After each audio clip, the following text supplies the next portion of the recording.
हर तान पे राधा का नाम सज रे। मुरली के हर तान पे राधा का नाम सज रे। बंसी का दर्द मगर, बंसी का दर्द मगर मीरा के मन में जगे रे। मुरली की हर तान पे राधा का नाम सज रे।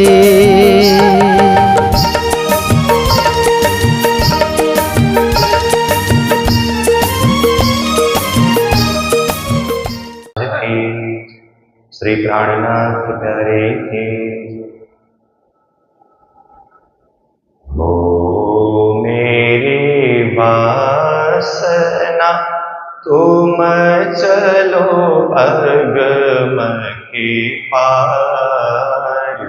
ओ मेरी वासना, ओ मेरी वासना तुम चलो अगम के पार। ओ मेरी वासना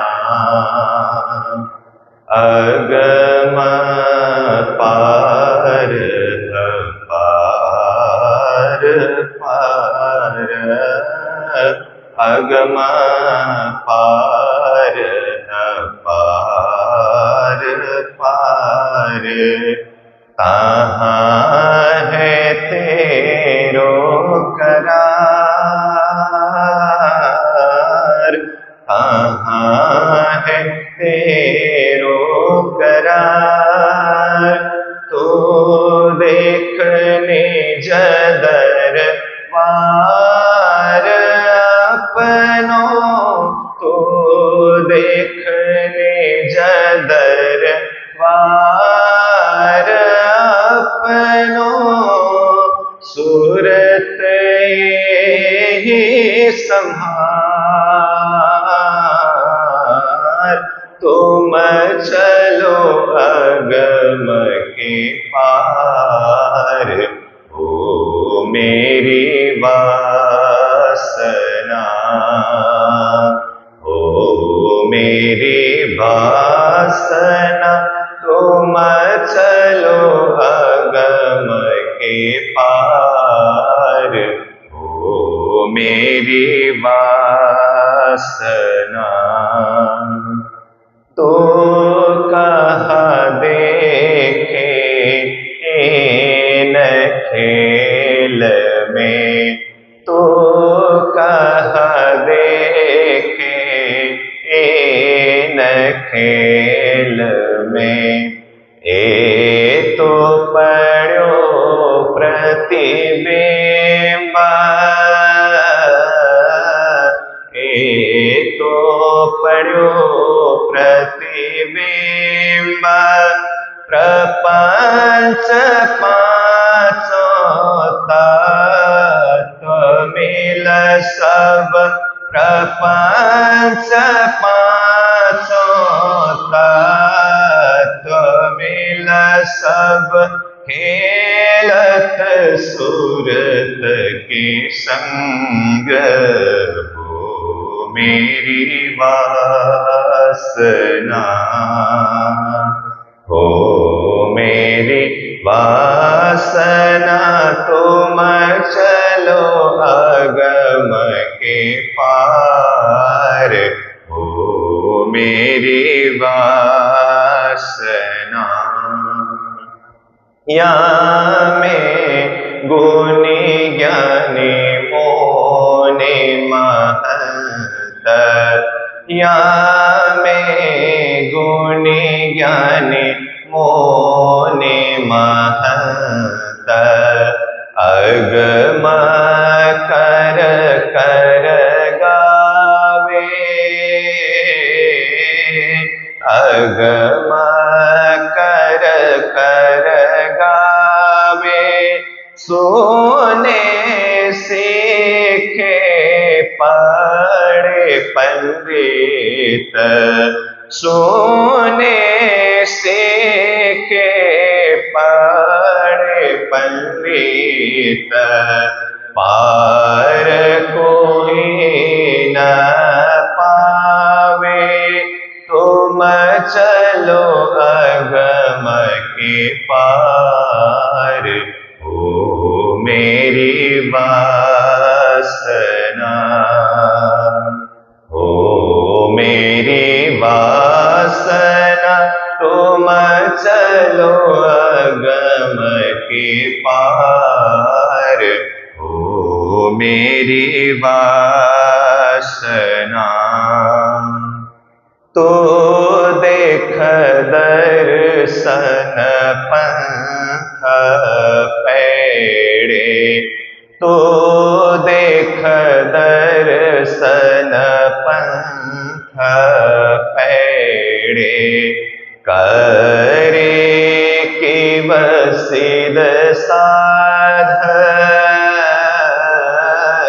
करे कि वसिद साध, चढ़े 14 शून्य समावे, चढ़े 14 शून्य समावे, तहाँ आड़ी अगम अगाध, तुम चलो अगम के पार, ओ मेरी वासना, ओ मेरी वासना, तुम चलो अगम के पार, ओ मेरी वासना, ओ मेरी वासना, तुम चलो अगम के पार, ओ मेरी वासना, ओ मेरी वासना। बोलो श्री सतगुरु महाराज की, श्री प्राणनाथ प्यारे की।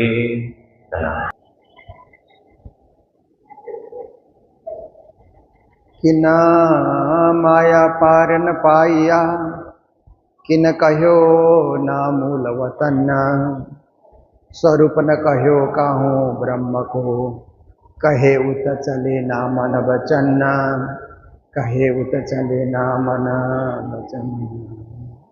बोलो कृष्ण कन्हैया लाल की, श्री निजानंद स्वामी की, श्री प्राणनाथ प्यारे की, महारानी बाईजुराज की, महाराजा छत्रसाल की, गुरुजी मंगलदास महाराज की, श्री कृष्ण प्रणामी धर्म की, तीनों पुरी धाम की, सर्व सुंदर साथ की, जो शास्त्रों की प्रणाली का प्रणाम। उपस्थित धर्मप्राण शिरोमणि सुंदर साथ जी, माताएं, बहनें, भाइयों, तीर्थ क्षेत्र, पुण्य क्षेत्र, धर्म क्षेत्र, देखिए उसकी महिमा निराली होती है। किसी भी तीर्थ में हम जाते हैं तो परमात्मा की लीला भूमि कहलाती है। वहाँ एक दिव्य शक्ति ने आकर के कोई दिव्य लीला की हो तो वो भूमि ही पवित्र हो जाती है, वो क्षेत्र ही प्रणाम करने योग्य बन जाता है। तो देखिए ऐसे संसार में 3 प्रकार की भूमि होती है। एक है देव भूमि, जिसको तीर्थ क्षेत्र कहा जाता है। जैसे हम लोग हरिद्वार से आगे ऋषिकेश से आगे बढ़ते हैं उधर बद्री केदार दर्शन करने के लिए, तो मार्ग में लिखा रहता है देवभूमि में आपका स्वागत है, क्योंकि वहाँ देवताओं का वास है, पुण्य भूमि है, धर्म भूमि है। इसलिए सरकार ने भी स्वागत के लिए लिखा कि देवभूमि में आपका स्वागत है। तो मात्र उत्तराखंड देवभूमि है ऐसी बात नहीं है। भारतवर्ष के बहुत सारे स्थान ऐसे हैं जिनको देवभूमि के रूप में ही पूजा जाता है, माना जाता है। तो आज हम सब लोग श्री धाम वृंदावन, ये पवित्र पावन भूमि श्री कृष्ण की लीला भूमि में हम सभी एकत्रित हैं, और पावन से भी अति पावन श्री कृष्ण प्रणामी परम धाम, जो परम धाम का संदेश देने के लिए मंदिर बना हुआ है, इस मंदिर में बैठ करके हम चर्चा का रसपान कर रहे हैं। तो दूसरी होती है मातृभूमि, तीर्थ भूमि, पुण्य भूमि के अतिरिक्त और एक भूमि है मातृभूमि। वो भी आदरणीय भूमि होती है, जहाँ हमारा जन्म होता है, जहाँ हमारा पालन पोषण होता है, उसको मातृभूमि कहा जाता है। तो जैसे तीर्थ भूमि को हम आदर करते हैं, सिर झुकाते हैं, प्रणाम करते हैं, ऐसे ही मातृभूमि भी आदरणीय है, पूजनीय है, क्योंकि जिस भूमि में हमें जन्म मिला, पालन पोषण हुआ, बाल्यकाल हमने व्यतीत किया, वो भूमि भी सदा आदरणीय और पूजनीय कहलाती है। फिर और एक भूमि है कर्म भूमि, जहाँ पढ़ने के बाद, लिखने के बाद, कमाई करने के लिए लोग जाते हैं। जैसे आप देखिए नेपाल के, भारत के, भूटान के लोग कोई गल्फ कंट्री में जा रहे हैं, कोई विदेशों में जा रहे हैं कर्म करने के लिए, अच्छी कमाई करने के लिए, क्योंकि उन्होंने देखा कि इस देश में अच्छी कमाई करने के लिए ऐसी व्यवस्था उनको नज़र नहीं आई। करने वाले तो यहाँ भी कर ही रहे हैं, परंतु हरेक को यहाँ कर्म करके अर्जन करना उनके नज़र में न आने से विदेशों की ओर पलायन करते हैं, विदेश की यात्रा करते हैं। तो विदेश की भूमि एक कर्म भूमि है, वहाँ कर्म करते हैं तो कमाई होती है। जो ज़्यादा मेहनत करेगा, कई लोगों को मैंने विदेश में देखा कि 2-2 जॉब करते हैं। कुछ लोग एक ही जॉब करते हैं, 8 घंटे 10 घंटे करते हैं, कुछ लोग 2 भी कर लेते हैं। तो कर्म करने का क्षेत्र है, कमाई ज़्यादा हो, आय ज़्यादा हो, क्योंकि हम कमाने आए हैं, इस सोच से कर्म भूमि में जाते हैं। तो कर्म भूमि का भी सम्मान तो होना चाहिए, जहाँ पर कमाई हो रही है और जहाँ से आजीविका का साधन हम प्राप्त कर रहे हैं। पर उससे उत्तम है मातृभूमि, और मातृभूमि से भी उत्तम है तीर्थ भूमि, देवभूमि, जहाँ हम कभी कभी पहुँचते हैं, क्योंकि हर समय तीर्थवास करने का मौका नहीं मिलता। पर कभी कभार जीवन में ऐसा मौका मिले कि हम तीर्थ में पहुँचे हुए हैं, तो वहाँ नाम जाप करना, परिक्रमा करना और अच्छे विचारों को लेकर के चलना, वो अत्यंत पुण्यदायी, फलदायी होता है। इसीलिए हम अपनी सोच को, विचार को, चिंतन को तीर्थ भूमि में अति पावन बना करके रहें, ताकि पुण्य लाभ ज़्यादा से ज़्यादा हो सके, ऐसा हम विचार बना करके चलें। तो वाणी चर्चा में हमारा प्रसंग चल रहा है शास्त्रों की प्रणाली का। ये एक प्रकरण श्री जी महाराज ने रखा है, राग श्री में उन्होंने इसको सजाया है कि शास्त्रों की क्या पद्धति है, शास्त्रों का क्या कहना है और शास्त्रों का मर्म क्या है, वो उन्होंने इसमें खोलने के लिए प्रयास किया है। तो आज की चौपाई में श्री जी महाराज कहते हैं, जो शास्त्रों की प्रणाली का कहियत है विद इन्ना, कहते हैं शास्त्रों में एक पद्धति है, क्योंकि पद्धति से जीवन जीना एक कलात्मक और एक अनुशासनात्मक जीवन होता है। बिना पद्धति के जो जीवन जीता है उसका जीवन किसी काम का नहीं होता। तो पद्धति क्या है कि उठने का समय, साफ सफाई का समय, नहाने का समय, पूजा पाठ का समय, जप ध्यान का समय, योगा प्राणायाम व्यायाम का समय, फिर जलपान का समय, या फिर अध्ययन का समय, या कर्म करने का समय, या कमाई का समय, फिर सायंकाल आकर के फिर प्रार्थना का समय, पूजा का समय, फिर भोजन का समय, फिर विश्राम का समय। एक पद्धति सर जीवन जीना ये अच्छे लोग करते हैं। और कुछ लोगों का न सोने का समय, न उठने का समय, न कोई पद्धति, न कोई पाठ, न कोई पूजा, न कोई ध्यान। कभी मौका मिले तो कर लिए, मौका नहीं है नहीं भी किया, मन लगे तो कर लिया, मन नहीं लगे तो नहीं किया। ऐसे जो है बहुत सारे लोगों का जीवन होता है, पद्धति से रहित जीवन। पर श्री प्राणनाथ जी महाराज कहते हैं शास्त्रों ने जो पद्धति दी है और परमात्मा ने जीने के लिए जो दिन और रात की सृजना की है, तो रात्रि में विश्राम और दिन में सत्कर्म करना, सद्धर्म करना, ये एक पद्धति बनी हुई है। तो उस पद्धति के हिसाब से हम चलेंगे तो जीवन जीने का पूरा पूरा हम लाभ ले सकते हैं। और पद्धति विहीन जीवन होगा तो जीवन तो जिएंगे परंतु वो अर्थपूर्ण नहीं होगा और वो किसी ढंग का नहीं होगा। तो कहते हैं कि शास्त्रों की प्रणाली का, शास्त्रों में एक पद्धति बताई है, भक्ति करने की पद्धति, ज्ञान सुनाने की पद्धति। जैसे भागवत सुनाते हैं तो उसकी भी एक पद्धति है, किस प्रकार से पहले प्रार्थनाएं करके श्रोताओं में एक प्रार्थना का माहौल सृजना करके फिर ज्ञान उनको सुनाया जाता है, फिर बाद में आरती कराई जाती है। एक पद्धति है, कथा करने की एक पद्धति होती है। हम लोग चर्चा करते हैं तो वाणी गायन करते हैं पहले, फिर उसके बाद चर्चा करते हैं, फिर पिया तुम हो तैसी बोलते हैं। ये एक पद्धति है, इस पद्धति में हम लोग ढले हुए हैं। तो कहीं भी कुछ शास्त्रों की बात हो या शास्त्र चर्चा हो तो पद्धति सर हो, जीवन भी पद्धति सर हो, व्याख्यान भी पद्धति सर हो और उसकी प्रणाली का भी पद्धति सर हो।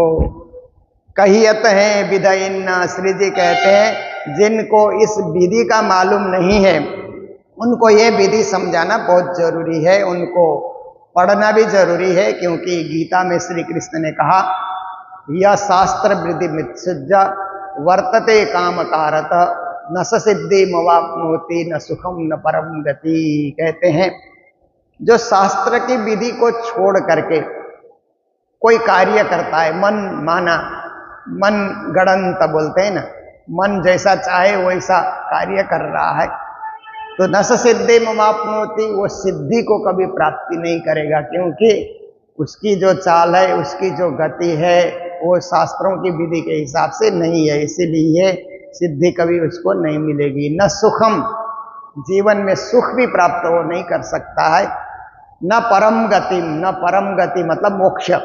परम गति पाने का अर्थ है मोक्ष को हासिल करना, जीते जी मोक्ष को हासिल करना, जीवन मुक्त बन जाना। ये भी उसके जीवन में संभव नहीं है। वो सब कुछ कर ही रहा है परंतु पा कुछ नहीं रहा है। जैसे कुछ कुछ व्यापारी होते हैं जीवन भर व्यापार करते हैं परंतु उपलब्धि कुछ नहीं होती है। व्यापार किए, कमाए खाए, कमाए खाए, बचत कुछ नहीं।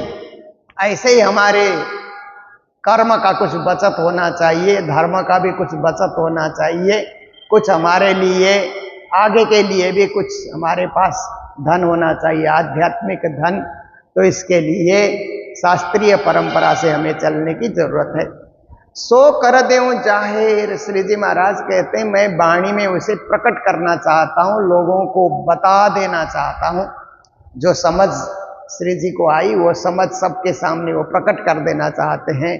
क्योंकि नहीं बताएंगे तो कई लोगों को पता भी नहीं होता है, फिर अपने ही ढंग से चलेंगे, इसलिए उनको बताना जरूरी होता है। जैसे हम लोग मंदिर में यात्री आते हैं, ठहरते हैं, तो ऑफिस से उनको बता दिया जाता है कि आप लोग यात्री हैं, सुबह 5:30 बजे मंगल आरती का समय है, आपको उपस्थित होना है। फिर ये चर्चा का समय है, ये नाश्ता का समय है, ये भोजन का समय, ये घूमने का समय है। नाश्ता करके आप घूमने जाइए और फिर शाम को पूजा के टाइम में आप आ जाइए, मंदिर के नियम के हिसाब से आप रहिए। पद्धति बता दी जाती है तो समझदार लोग उस पद्धति से चलते हैं और मंदिर का आनंद भी लेते हैं। कई लोगों को पद्धति का पता नहीं होता है, तो मंगल आरती में भी हाजिर नहीं है, चर्चा में भी हाजिर नहीं है, कोई पूजा में हाजिर नहीं है, नाश्ता के टाइम में भी वो नहीं पहुंच रहे हैं। ऐसे बिन पद्धति के मनमाना भी बहुत लोग चलते हैं। परंतु श्री जी कहते हैं बता देना अच्छा है। बता देने से क्या होता है कि सुन करके भी जो अनुकरण नहीं कर रहा है तो उसका दोष है, पर सुनाया ही नहीं गया तो कहां से अनुकरण करेगा। बच्चे को स्कूल में टीचर लोगों ने अनुशासन पढ़ाया ही नहीं तो बच्चे कहां से अनुशासित होंगे। ऐसे ही धर्म गुरुओं ने धर्मशास्त्र में लिखा हुआ जो ज्ञान और पद्धति समाज के समक्ष रखी नहीं तो समाज कहां से सुधरेगा, कहां से सीखेगा। सबको शास्त्र पढ़ने के लिए मौका मिलता भी नहीं है।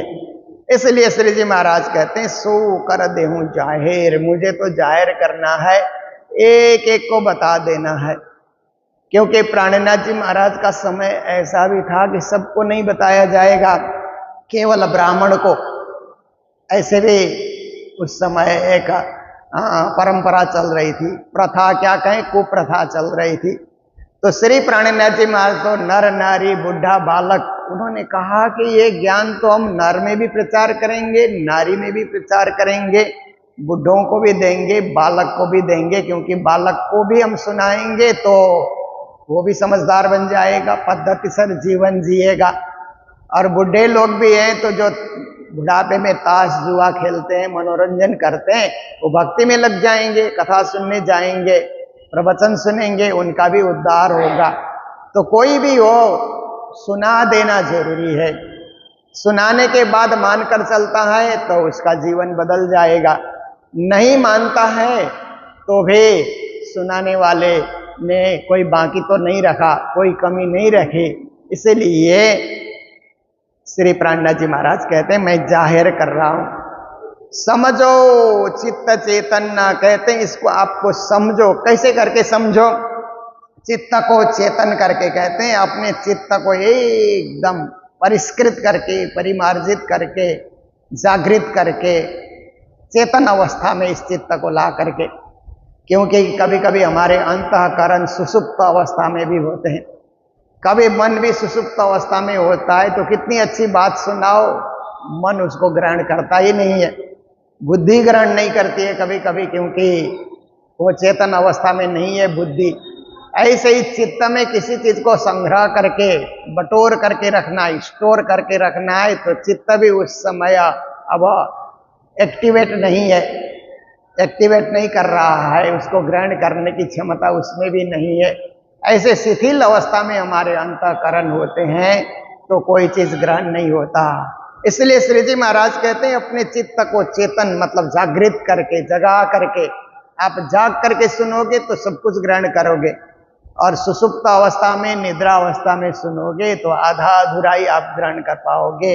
इसलिए समझो चित्त चेतन। जो सुख पर आत्म को, फिर कहते हैं कि परम धाम में जो सुख पर आत्म को, ब्रह्म सृष्टि को मिल रहा है वो पूर्ण सुख है। 100% वो सुख ब्रह्म आत्माओं को, पर आत्म को, ब्रह्म सृष्टि को मिल रहा है। सो आत्म ना पहुंच सकता, पर वही परम धाम का सुख, परम धाम का आनंद पर आत्म से आत्मा में उतर करके आता है तो सुख घट जाता है। फिर वो आनंद थोड़ा सा घट जाता है, क्योंकि पर आत्म में ग्रहण करने की शक्ति ज्यादा है, आत्मा में ग्रहण करने की शक्ति कम है। इसलिए वो आनंद फिर थोड़ा सा घट करके आत्मा में आता है। जो अनुभव होता है आत्मा, फिर आत्मा ने जो परम धाम का आनंद जो अनुभव किया, फिर कहते हैं कि सो नहीं जीव को हिता। फिर जीव जो है ना, जो आत्मा को धारण करके बैठा हुआ है, वो तो जीव है। आत्मा तो ऊपर से आकर के सुरता रूप में बैठी, जीव जन्म मरण के चक्र से आया हुआ है, अनंत अनंत जन्म भोग करके आया है।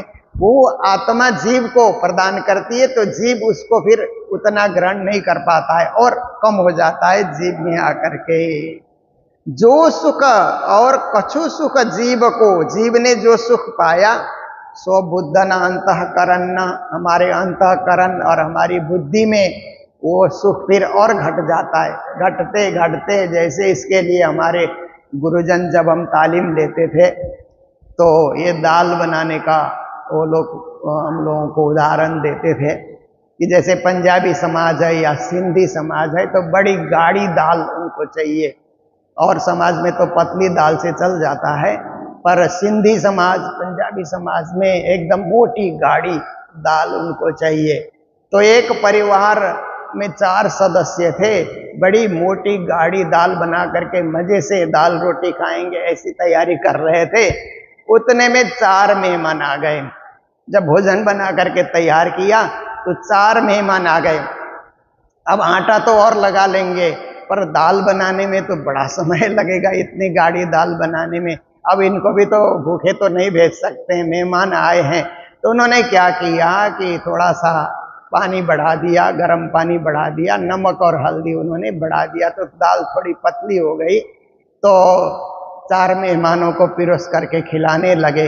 जब खिलाने लगे तो और 4 आ गए फिर बिना बताए, क्योंकि मेहमान अतिथि किसको कहते हैं, जो बिन बताए आता है उसको अतिथि कहते हैं। तो अब खाने के टाइम में टपक जाते हैं ना, कभी कभी कई लोग पहले से सूचित नहीं करते, और वो जमाना तो फिर अलग जमाना था, तब सूचना करने के लिए कोई व्यवस्था भी नहीं थी। आजकल तो मोबाइल की बड़ी सुविधा है ना कि हम इतने टाइम में पहुंच रहे हैं तो सब कुछ की तैयारी हो जाती है। पर मेहमान लोग क्या करते हैं कि अपने दोस्त से तो बात करते करते मंदिर में प्रवेश करते हैं, पर मंदिर को सूचित नहीं करते कि हम आ भी रहे हैं, हम ठहरने वाले हैं, हम भोजन भी करने वाले हैं, ये सूचना नहीं देंगे। बाकी गपशप खूब करते हैं अपने मोबाइल में, पर मंदिर को कोई खबर नहीं। तो मंदिर वाले करेंगे तो क्या करेंगे, जब आए हैं तो जैसे जैसे तैयारी है वही उनको करा दो। तो ऐसे ही उस परिवार में हुआ कि पहले के 4 के लिए तो थोड़ी दाल पतली की, अब 4 और टपक गए तो फिर पानी बढ़ा दिया। करेंगे कहाँ, उपाय यही है, हल्दी बढ़ाओ, गर्म पानी बढ़ाओ, नमक बढ़ाओ, ऐसे कर दिया तो दाल और पतली हो गई। पर अब जब वो खाने बैठे तो फिर और 4 टपक गए, 4, 8, 12 ऐसे बढ़ते चले गए। तो बाद में क्या हुआ कि पहले के जो 4 थे उनको दाल का स्वाद मिला, अच्छा ही मिला, थोड़ी पतली थी पर स्वाद अच्छा ही आया। फिर पीछे आने वाले 4 को भी कुछ स्वाद मिला, पहले वाले जितना नहीं मिला उससे कुछ कम स्वाद उनको मिला, और पीछे आने वाले को उससे भी कम स्वाद मिला। पर लास्ट में जो मेहमान आए उनको केवल नमक, हल्दी और पानी का ही स्वाद आया, दाल का स्वाद खत्म हो गया। अभी इतना बढ़ा दिया पानी, नमक और हल्दी के, अब दाल का स्वाद रहा ही नहीं, हल्दी और नमक का स्वाद आ रहा है, और वो खाए जा रहे हैं, रोटी खाए जा रहे हैं उसके साथ में। तो ये उदाहरण गुरुजन जब तालीम देते थे तो ऐसे उदाहरण देते थे कि पर आत्म में जो आनंद है, राज्य जो आनंद देते हैं पर आत्म को परम धाम में, वो पूरा उस गाढ़ी दाल की तरह पूर्ण आनंद है, संपूर्ण आनंद है। पर वही आनंद जब आत्मा संसार में आती है, ब्रजरास में, आप सोचिए जो परम धाम का आनंद है वही ब्रज और रास में उतरा हुआ है। दाल तो वही है, उसी बर्तन में ये सब दाल तैयार किए गए हैं, पर होता क्या है कि ब्रजरास में आने के बाद वो परसेंटेज थोड़ा कम हो गया, परम धाम का परसेंटेज ब्रज में, रास में, जागनी में आकर के वो कम होता चला गया। तो इस प्रकार से हमारे जीवन में भी वो ब्रह्मानंद, दिव्यानंद, अखंडानंद, सच्चिदानंद जो परम धाम में अविरल गति से प्राप्त हो रहा है, वो सृष्टि में आने के बाद कम कम होता गया। तो पर आत्म से आत्म में, आत्मा में, आत्मा से जीव में, जीव से बुद्धि में, अंतस्करण में सुख, अंतस्करण इंद्रियन को, फिर अंतःकरण से हमको इंद्रियों को मिला वो सुख। तो इंद्रियों को सुख क्या मिलता है कि जैसे आप देखिए कि आंख रूपी इंद्रिय है, उसने दूर से श्री राजश्यामा के दर्शन किए, मंदिर के दर्शन किए, तो आंख रूपी इंद्रिय को सुख मिला, कुछ सुख मिला। पर आत्म की दृष्टि में जो सुख मिलता है, क्योंकि वो पूर्ण सुख हमारी इस दृष्टि को नहीं मिला, क्योंकि ये आंख तो हमारी पंचभौतिक है, यही हमें ये आंख प्राप्त हुई है, यही मिटने वाली है। इसलिए इस आंख ने दर्शन करके जरा सा आनंद उसने बटोरा, परंतु पूर्ण आनंद आंख नहीं बटोर सकी। तो इसी प्रकार से हमारे पाँव ने भी थोड़ा सा सुख बटोरा पैदल चल करके। पैदल तीर्थ यात्रा करते हैं तो पाँव में भी जरा सा सुखानुभूति हमको होती है, पर परम धाम के भूमि में चलने जैसा तो होगा ही नहीं संसार में। वो उतरा हुआ, वहां से और उतरा हुआ आपको अनुभव होता है। फिर आप देखिए कि तीर्थ भूमि में आप पैदल चलते हैं तो ज्यादा आनंद का अनुभव होता है। वो घर गांव में आप चलते हैं, गांव बस्ती में आप चलते हैं तो आनंद तीर्थ भूमि में चलने का, परिक्रमा करने का जो आनंद है वो घट जाता है फिर। इसलिए आप देखिए ना, वृंदावन की वो परिक्रमा होती है ना, पूरे ब्रज 84 कोष की परिक्रमा। हम लोग पद्मावतीपुरी धाम में पृथ्वी परिक्रमा में परिक्रमा करते हैं तो वो आनंद एक निराला होता है। वही आनंद गांव घूमने में आप लगाइए या किसी शहर घूमने में लगाइए तो एकदम घट जाता है। और वहाँ तो यहाँ खाली पांव चल रहे हैं तो वहाँ जूता पहन करके चलने में भी आपको चैन नहीं आता है, ऐसी स्थिति हो जाती है। श्री जी महाराज ये चीज हमें समझा रहे हैं। तो इंद्रियों को उतर पहुंचावे मन ना, इंद्रियों में आनंद मन जो है उतार करके, कम करके पहुंचा देता है। तो जो सुख मन में आवता सो आवे नहीं जुआमो। श्री जी कहते हैं अब मन ने जो सुख का अनुभव किया वो जीव में या शब्द में वो आनंद व्यक्त नहीं होता है। जैसे आप देखिए कि आपने राज्य का प्रसाद पाया, मंदिर आए तो पुजारी ने आपके हाथ में प्रसाद रख दिया, चरणामृत रख दिया, महाप्रसाद रख दिया। मन ने अनुभव किया कि आओ आज हमें महाप्रसाद मिला, असली महाप्रसाद मिला। पद्मावतीपुरी धाम गए तो पुजारी ने महाप्रसाद थमा दिया, असली महाप्रसाद मिला। वो असली महाप्रसाद मन ने तो अनुभव कर लिया, पर अब गांव में आप जाकर के किसी को व्यक्त करेंगे कि असली महाप्रसाद पाने का क्या स्वाद आपको आया, क्या अनुभव आपको हुआ, शब्द के द्वारा समझाना फिर कठिन होता है। क्योंकि जो मन का सुख है, मन की संपन्नता है, उसको व्यक्त करने के लिए भी शब्द नहीं है, शब्द की बड़ी कमी होती है। क्योंकि कहें तो क्या कहें, इतनी शब्दावली है नहीं, इतने जो है उसके लिए व्याख्या करने के लिए भाषा भी नहीं है, शैली भी नहीं है, तो करें क्या। तो श्री प्राणनाथ जी महाराज ने इसीलिए रास में जो श्यामा जी का जो श्रृंगार का वर्णन, जो रास में उन्हें अनुभव हुआ प्राणनाथ जी महाराज को, अखंड स्वरूपनी अस्थिर आकारे शोभा को घणवे करीने स्नेहा, जोय जोय बचन आणु कई उच्चापण न आवे बाणी माहे तेहा। ऐसा करके उन्होंने राज्य के अखंड स्वरूप को संसार की शब्दावली में समेट करके उस रास में श्यामा महारानी किस प्रकार तैयार हैं उसको उन्होंने समझाने के लिए प्रयास किया। तो कहते हैं कि जो जोई जोई बचन आणु कई उच्चा, चुन चुन करके मैंने उच्च उच्च कोटि के शब्दों को मैंने सजाया, पण न आवे बाणी माहे ते, फिर भी मुझे संतुष्टि नहीं हुई कि ये शब्द उस रास के रहस्य को ढो नहीं पा रहे हैं। इन शब्दों में वो क्षमता नहीं है कि रास के रस को अपने साथ उसको बहन कर सकें, उसको ढो सकें और उसको पहुंचा सकें, एक जगह से दूसरी जगह पहुंचा सकें, ऐसी संभावना कम है। तो यहाँ भी वही चीज श्री जी महाराज बता रहे हैं कि जो मन को सुख मिलता है इस जुमा के द्वारा, इस रसना के द्वारा शब्दावली में व्यक्त करना कठिन है। और जो सुख जुआ से निकले, अब जीव से जो सुख मिला या गुरुजनों ने अपने जीव के द्वारा, अपने शब्दावली के द्वारा जो ज्ञान सुनाया, कहते हैं सो आवे ना, सो क्यों पहुंचे पर आत्म को। अब देखिए कि गुरुजनों ने जितना सुनाया, शिष्य उससे आधा अधूरा सुनते हैं, फिर उसकी व्याख्या शुरू कर देते हैं। तो पहले पहले जमाने में क्या होता था कि श्रुति परंपरा, सुना और उसको याद कर लिया, इतना दिमाग तीक्ष्ण होता था शिष्यों का उस समय कि गुरु जो वेद मंत्र पढ़ाए शिष्य लोग तत्काल याद करे, हु बहु एज इट इज, जो भी है सब याद कर लेते थे सत्ययुग में, त्रेता में, द्वापर में।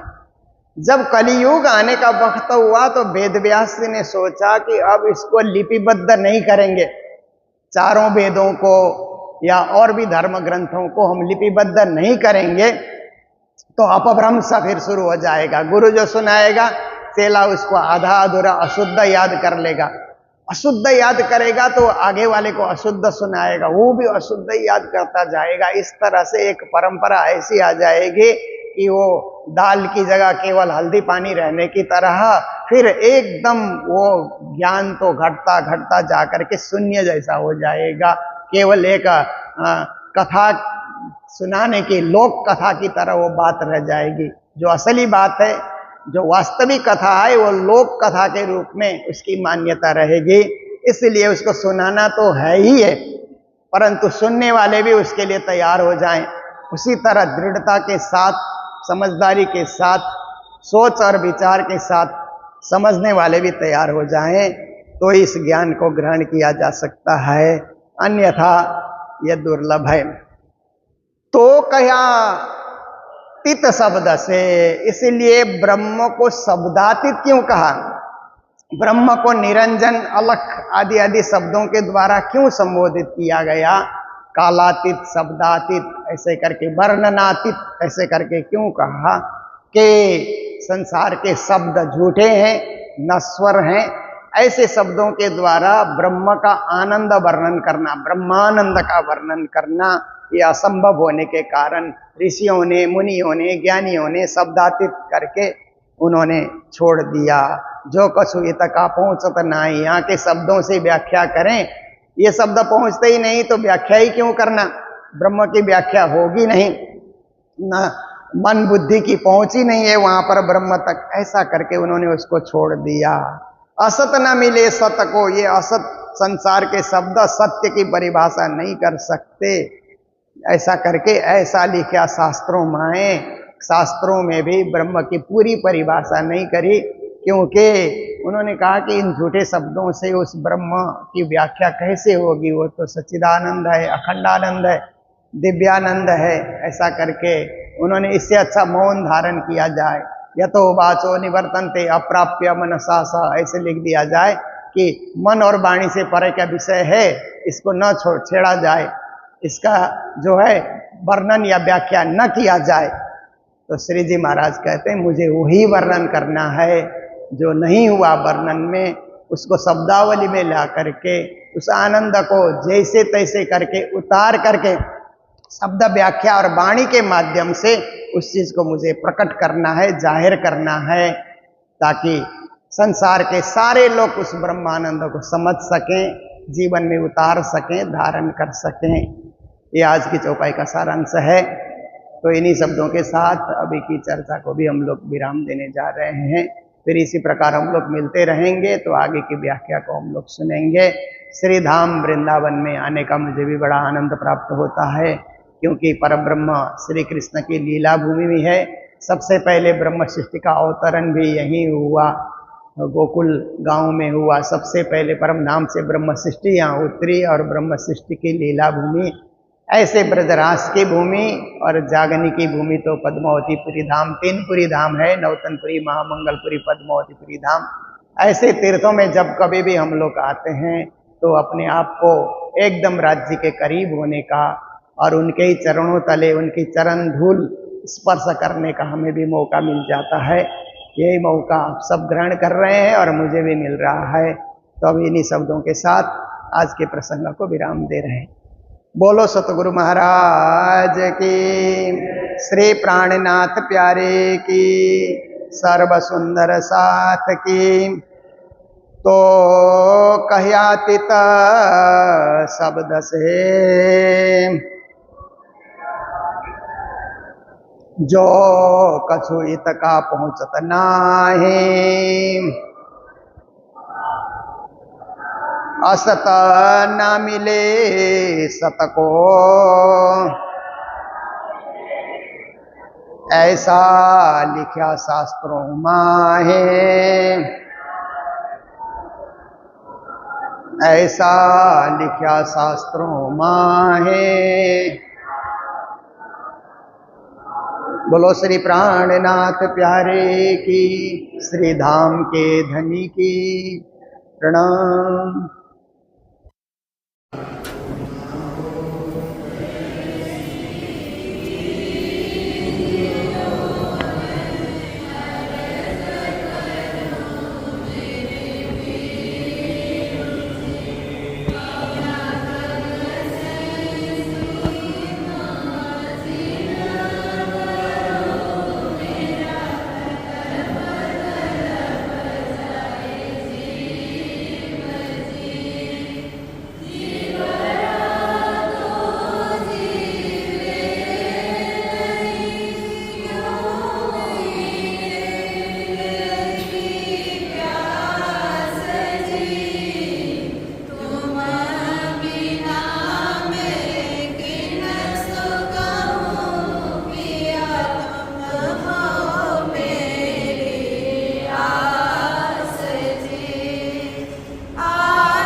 प्राण पंछी जब उड़ जाएगा बिरथा ना पछताना।